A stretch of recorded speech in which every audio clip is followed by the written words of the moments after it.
और क्या इजरायल और ईरान में दूसरी जंग छिड़ने जा रही है? क्या अरब में विनाश का एक और दरवाजा खुलने जा रहा है?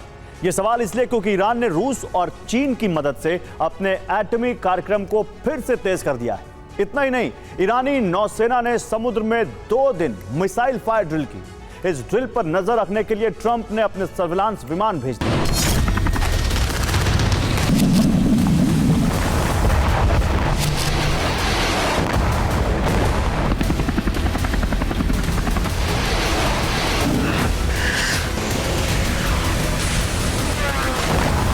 अरब में युद्ध का दूसरा चरण शुरू हो सकता है।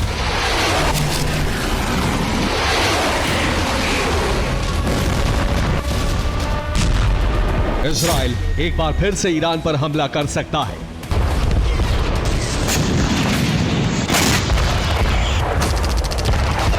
इजराइल ने फिर से हमला किया तो ईरान पलटवार के लिए पूरी तरह तैयार है।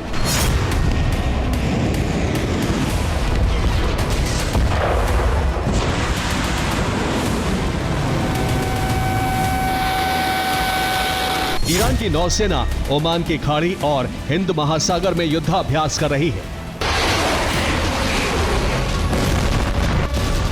ईरानी नेवी समंदर से दुश्मन पर मिसाइल दागने की प्रैक्टिस कर रही है। ईरान की यह समुद्री ड्रिल तब शुरू हुई जब गाजा को लेकर नेतन्याहू का खतरनाक प्लान सामने आया। नेतन्याहू और उनकी सेना ने पूरे गाजा पर कब्जे का प्लान तैयार किया है। इस प्लान को अंजाम तक पहुंचाने के लिए अब गाजा सिटी में जबरदस्त बमबारी की जा रही है। गाजा में हमले तेज हुए तो भड़के ईरान ने समुद्र में युद्धाभ्यास शुरू कर दिया।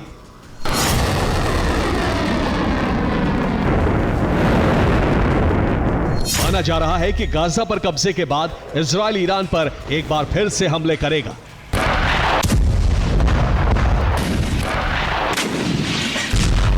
इसके पीछे वजह यह है कि ईरानी प्रॉक्सी को कमजोर करने के बाद अरब में इजराइल और अमेरिका का एक ही बड़ा दुश्मन बचेगा और वो है ईरान।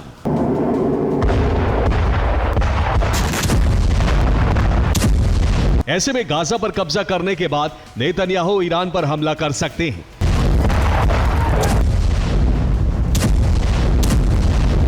इजराइल के हमले की आशंका बढ़ी तो ईरान ने जल, थल और नभ में अपनी तैयारियां तेज कर दी।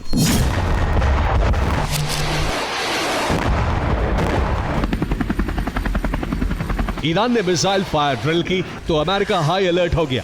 अमेरिका और यूरोप के विमानों ने ईरानी नेवी के युद्धाभ्यास की निगरानी की। दरअसल Iran international atomic energy agency यानी IAEA को अपने बर्बाद हुए एटमी ठिकानों की निगरानी नहीं करने दे रहा है। रिपोर्ट के मुताबिक ईरान रूस और चीन की मदद से अपने परमाणु कार्यक्रम को आगे बढ़ा रहा है। खामनेई के इसी एटमी गतिविधि से नेतन्याहू और ट्रंप परेशान हैं।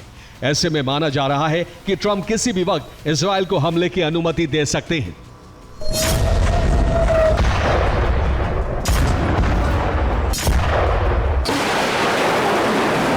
यही वजह है कि इजराइल और ईरान में दूसरी जंग की आशंका बहुत बढ़ गई है। Bureau report, TV9 Bharat.